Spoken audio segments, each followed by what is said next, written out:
when Darren from Phoenix confidently declared that Australia's sun rotates wrong and demanded to speak with the Bureau of Meteorology about fixing the southern hemisphere's solar trajectory to match Arizona's. I knew we'd entered unprecedented territory. He'd created a PowerPoint presentation with 17 slides explaining how this was a simple engineering problem and threatened to contact NASA because they owe us from the moon landing collaboration. He stood in the Melbourne morning sun, insisting it was rising from the incorrect eastern direction and that someone had installed the sun backwards. When I gently mentioned that the sun rises in the east globally, he accused me of being part of the cover-up. Meanwhile, Linda from Oregon tried to return a jar of Vegemite to Woolworths, claiming it was expired Nutella that had gone bad. She'd written a 3-page complaint letter about allowing contaminated products on shelves and demanded to speak to the Australia Food Safety President. She'd brought the jar in a hazmat bag. And Jennifer from Dallas called the police because the magpies were conducting coordinated attacks during swooping season. She filed an official report claiming they were trained military birds and demanded to see their flight permits. She'd created a map marking enemy positions and was building a defensive perimeter around her Airbnb with pool noodles. Bradley from Seattle spent 40 minutes at a Sydney voting sausage sizzle, convinced it was a polling place bribery scheme. He reported it to the Australian Electoral Commission, citing U.S. campaign finance laws and demanding an immediate federal investigation into meat-based voter manipulation. He'd taken photos of every person buying a sausage as evidence of election interference and was creating a corruption database.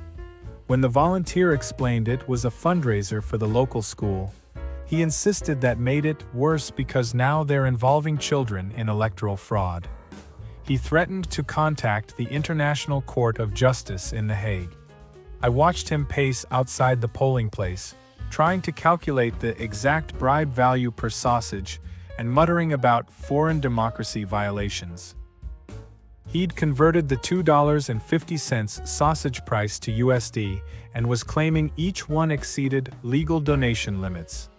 The volunteer eventually gave him a free sausage just to make him leave, which he photographed as proof of attempted bribery of federal witness. Rebecca from Minnesota went into a Perth pharmacy demanding antibiotics for her minor sinus thing, shocked they required a prescription. She spent 20 minutes explaining that she knows her own body and that requiring doctor visits was communism blocking access to basic health care. She claimed this violated her constitutional right to self-medicate and demanded to speak to the Australian Pharmaceutical Freedom Commissioner.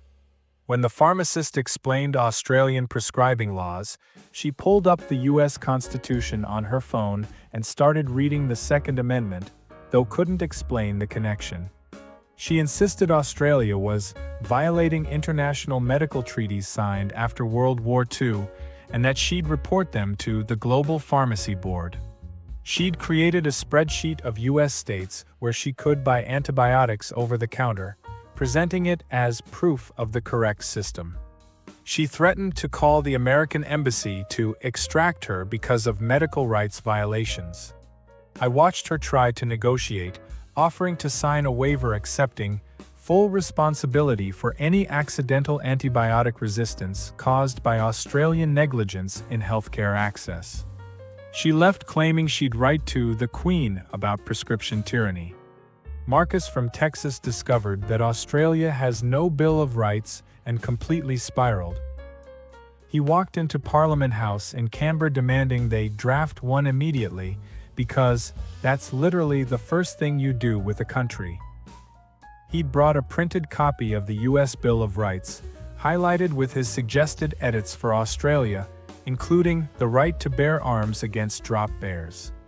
He insisted Australia wasn't a legally valid country without foundational documents and that the Constitution was just paperwork, not rights. When staff explained constitutional protections work differently here, he claimed they were admitting to operating an illegitimate government and threatened to report Australia to the United Nations for being unconstitutional. He tried to organize a constitutional convention in the visitor center and was handing out flyers about Australia's document deficit. He'd calculated that Australia was 245 years behind on basic governance and claimed this explained everything wrong with the country. He demanded to know who he pays taxes to if there's no Bill of Rights making the government legal. Security eventually escorted him out while he shouted about unincorporated territory status. Catherine from Colorado went to Uluru and was genuinely upset it wasn't bright red like in photos. She accused the tourism board of false advertising using Photoshop and demanded a refund for her 3-day drive to see a brown rock. She'd brought printed photos from Google Images as evidence of fraud, insisting they'd painted over the real red rock with beige to save money. When the guide explained that lighting, time of day, and iron oxide oxidation affect the color, she claimed this was science words to confuse tourists, and that someone had clearly swapped rocks overnight. She threatened to sue for emotional distress from chromatic disappointment and wanted to speak to whoever is in charge of rock color maintenance. She'd started a petition to restore Uluru to its original red and was trying to get other tourists to sign it. She demanded access to the real red Uluru they're hiding and insisted there must be a backup authentic rock for VIP tourists. I watched her try to climb it, claiming she needed to investigate the paint job fraud at elevation.